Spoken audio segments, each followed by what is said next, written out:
Yasher Koach, Dalia. Thank you for reminding us of our responsibility to refugees and immigrants in our city and in our country. Thank you for reminding us of our responsibility as Jews in both negative and positive terms, to not oppress the stranger and to affirmatively care for the stranger. Thank you for telling us about your family's inspiring participation in Hayas's Welcome Corps, something that any of us could choose to do. Perhaps we will, now that we know about it. And for also giving us many other more modest ideas about how we can fulfill our most basic obligation to the 150,000 people who are trying to survive and make a home here in New York. Your family's participation in the Hayas Welcome Corps is not the only way that your family has been providing an example for our community. Your mom, Ariella, also stepped up right after October 7th, suggesting to CBE's clergy team that we identify a community in the Gaza envelope in Israel to partner with, to create relationships with, and to support for the long term. Out of her idea and through her leadership, we have come to know the community of Kfar Aza and have been raising funds to help them. We are thinking with them about how we can best support them through the devastation of their loss and through the destruction of their homes and their home and through the practical needs that are brought about by their displacement, from schooling to mental health care to housing. So far, we've raised, as a community, about $300,000, and that would not have happened if not for your mom. Since you chose to focus on one of the 53 mitzvot in Parshat Mishpatim, Dalia, I thought I'd focus on another one, the other mitzvah that has the same rationale as you shall not oppress the stranger. It's the first one in the Parsha. Ki tikne eved ivri shesh shanim ya'avod uvashvi'it yitzeh lechofshi chinam. If you buy a Hebrew slave, he shall serve you for 6 years, but in the 7th year, he shall go free without paying anything. How can it be that our Parsha begins with the idea that the Israelites, who were just freed from slavery, are now going to immediately turn around and be slaveholders? Wouldn't you expect that the God who freed the Israelites, who freed them from slavery, would then outlaw slavery? Rabbi Jonathan Sachs, whom you also quoted, has a lot to say about this. Sachs's thesis is that our God is the God of freedom, and that all God wants is for us to be free, and in our freedom to freely choose a relationship with God. God is seeking a complete freedom for human beings, in which we choose accountability beyond ourselves, in which we choose again and again to use our freedom for good and for greater freedom from those around us. That we use our freedom to try to do right and then to do tshuva, to seek change when we see that we've done wrong. Sachs argues that by definition, God cannot command or force human beings to be free. And God cannot force human beings to choose a freedom in which we are responsible beyond ourselves. But that is the goal, because that is what true freedom looks like. And true freedom is what's best for us. By the time of Parshat Mishpatim, Sachs says, it's become obvious to God that human beings don't always choose what's best for us. Cain used his freedom to choose murder. The generation of the flood used their freedom to choose corruption and evil. So God tried to start over with one family through Abraham, but then Abraham's great-grandchildren used their freedom to sell their brother into slavery. It became clear that if God wanted human beings to choose freedom and to choose to use it well, the descendants of Abraham had to have the experience of their freedom being taken away, so that we would always remember what it's like to not be free, so that we would choose freedom for ourselves and for others, so that when we have the power to dominate others, to denigrate the lives of others, to be callous to the suffering of others, we would not forget what it was like when that happened to us. It's pretty similar to "do not oppress the stranger, for you were strangers in the land of Egypt." The Parsha opens with slavery, Sachs contends, because God is saying, and I'm paraphrasing here, look, this is probably the most obvious thing to you. You should know by now that you don't want to enslave other people, since it just happened to you. But it won't work for me to command you against it. You need to get there on your own, so I'm going to put limits on it, I'll make it temporary, and then you're going to have to figure it out next. But as Israeli Bible commentator Nechama Leibowitz wrote, a history of alienation and slavery, the memory of your own humiliation, is by itself no guarantee that you will not oppress the stranger in your own country once you have gained independence and left it all behind you. In what would have been our Haftarah today if it wasn't Rosh Chodesh, Jeremiah rebukes the people for continuing to enslave one another, ignoring this rule of releasing slaves after 7 years. Jeremiah warns that continuing to oppress others will lead to the people's destruction. The central project of Exodus, maybe of Torah, maybe of Judaism, is learning how to be free. It is not easy. Freedom from is only half of the equation. Freedom from slavery, freedom from oppression, freedom from violence. Freedom to is the other half. Freedom to do justice, love mercy, walk humbly with your God. Freedom to serve God, to study Torah that commands us to not oppress or dominate other people. True freedom requires both freedom from and freedom to. You are not really free if you are either oppressed or oppressor. That's Judaism. And that's the Zionist dream. Finally, after thousands of years, we have the possibility of freedom from oppression and from committing it. October 7th was such a shattering blow to that sense of freedom, which is a freedom most basically to be safe. And while October 7th was the worst, it was only the latest in a long line, a long history of shattering blows to that freedom. Liyot am chofshi be'artzenu. We just want to be free in our land. But of course, it's not only artzenu. The land doesn't only belong to us. Freedom too is the other half of our freedom. Freedom to refrain from oppressing others, even when we have the power to do so. This goal of complete freedom is articulated in Israel's Declaration of Independence, but it is still not realized. We are still learning how to be free. This week is 18 weeks since October 7th. For 18 weeks, I have spoken about no other topic.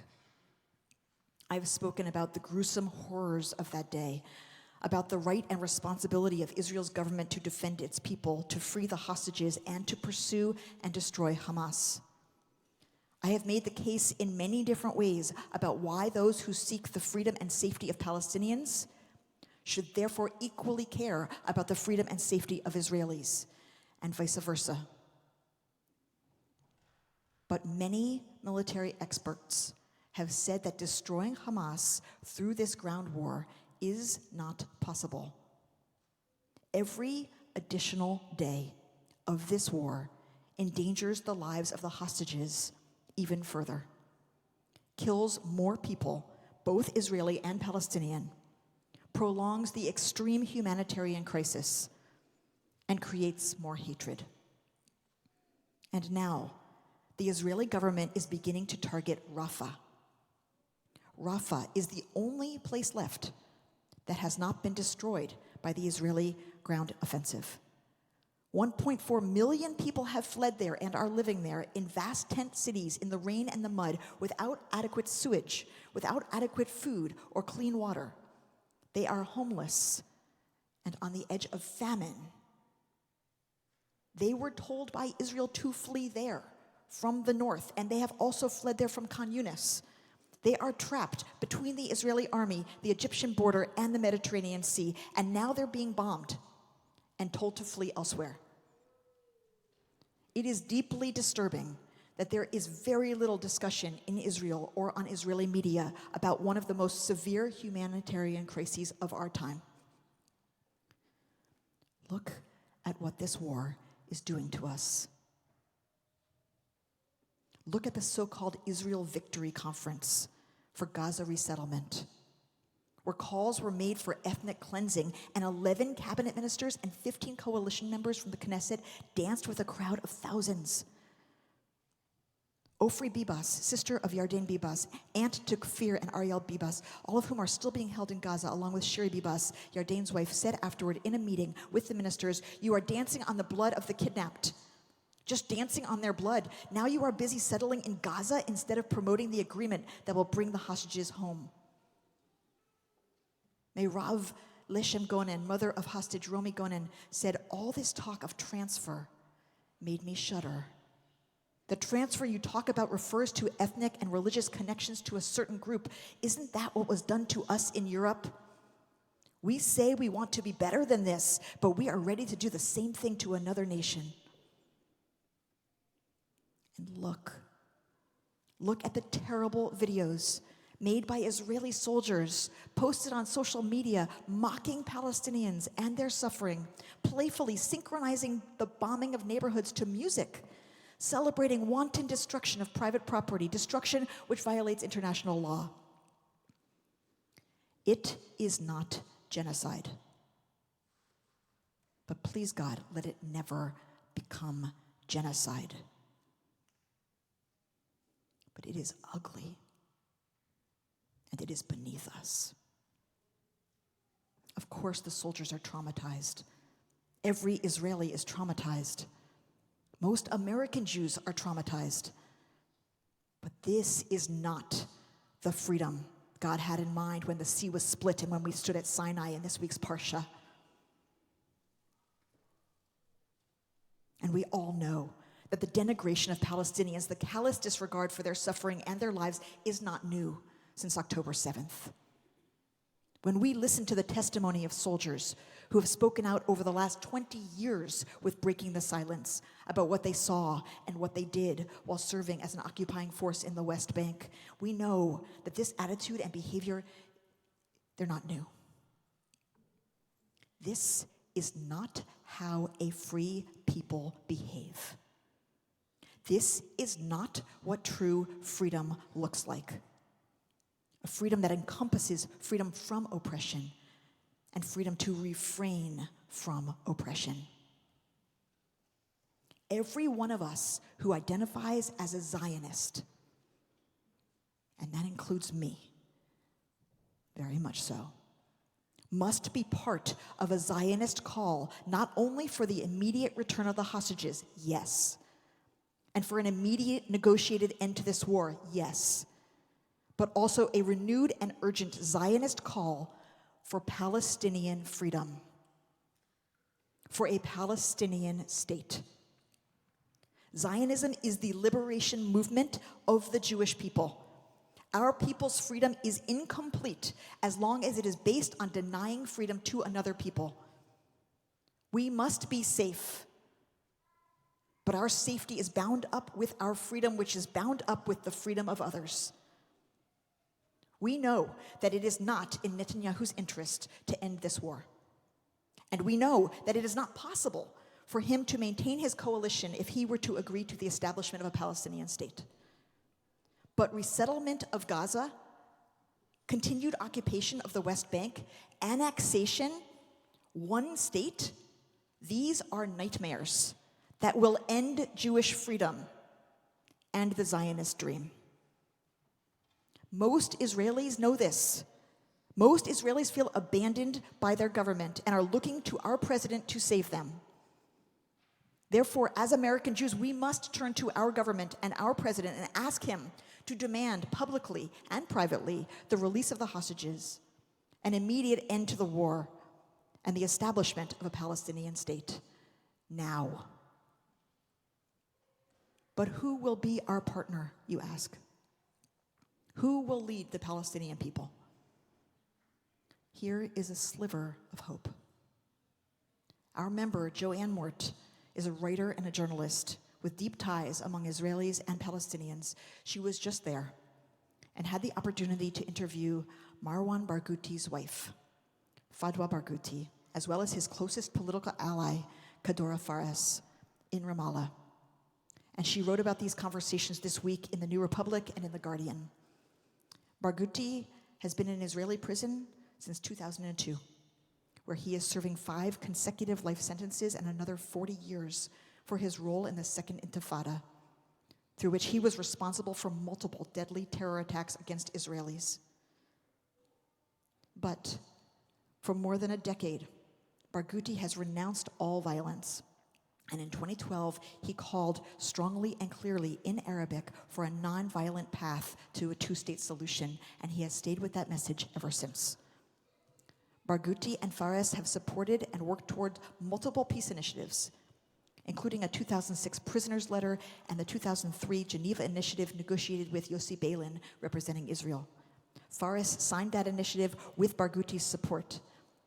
And Mort writes, today there is a completely different opportunity than existed 20 years ago to include all of the Arab states, most importantly Saudi Arabia, in an agreement sponsored by the kingdom which offers Israel full peace from regional governments with a Palestinian state. Mort writes that in the polls of Palestinian people, Barghouti is by far the most popular leader to succeed Mahmoud Abbas as president of the Palestinian Authority, often with a 30-point lead over any other candidate. Even at the height of this war, he still enjoys a 10-point lead over Ismail Haniyeh, Hamas's political chief. And according to Ramallah-based political scientist and pollster Khalil Shikaki, that lead will only grow after the war. Even though Barghouti is with Fatah, a secular party, and even though Hamas, which is of course Islamist, sees itself as bitter rivals with Fatah, Hamas is now demanding Barghouti's release from Israeli prison in exchange for the hostages. Joanne Mort wrote, clearly Hamas is not an option to lead a stable and peaceful Palestinian state.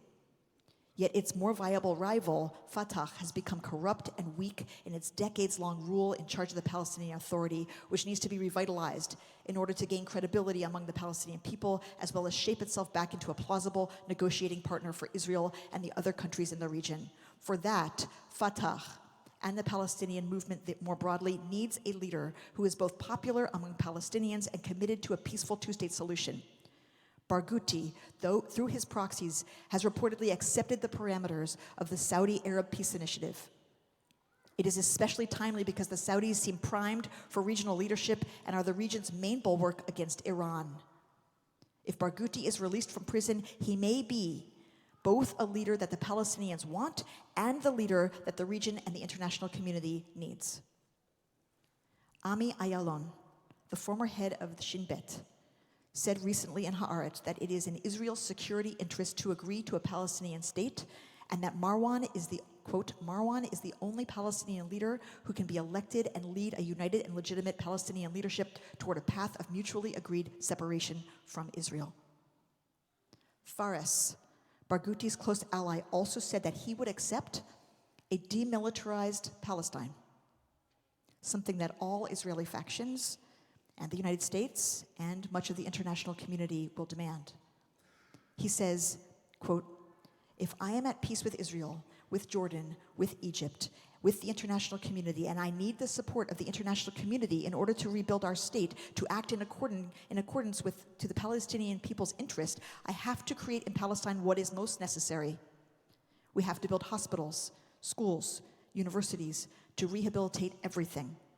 He continued, we have around us here in the region a lot of strong armies. What have they done? Nothing. So it should be instead invested in education. For what do I need an army? He said. I need to tell you that I personally struggle with not only releasing from jail, but contemplating as the leader of the Palestinian state a person who masterminded terrorist attacks. I think about what that will be like for the families of the people he murdered. I think about what that will be like for all Israelis who are reeling right now from the worst terror trauma ever. Even the conversation about a Palestinian state feels so out of line with where most Israelis are emotionally and psychologically right now. And I recognize that I do not face the same visceral trauma that Israelis are living with, and I do not share the personal risk that if this is a mistake. But there is an unprecedented window of opportunity right now. A possibility of reaching an agreement, not just with Palestinian leadership, but much of the Arab world, for a true two-state solution. It would require a tremendous leap of faith that this man who has done terrible things has truly changed, has truly embraced nonviolence, is truly ready to lead a nonviolent Palestinian movement that recognizes Israel as a legitimate presence on the land in the context of a two-state solution. All signs indicate that this opportunity is real.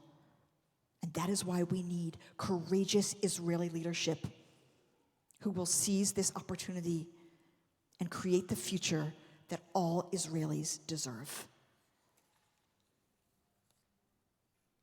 Many of the people who chose to live in Kfar Aza and the other communities of the Gaza envelope did so because they understood that true freedom and safety depend on peace, which depend on the freedom and safety of the other.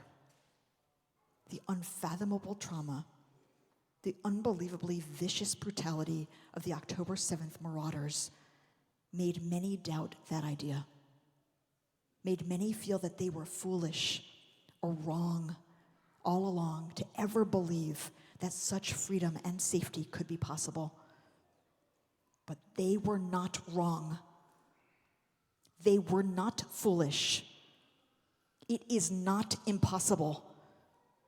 And there is no other way to freedom. There is no other way to the Zionist dream.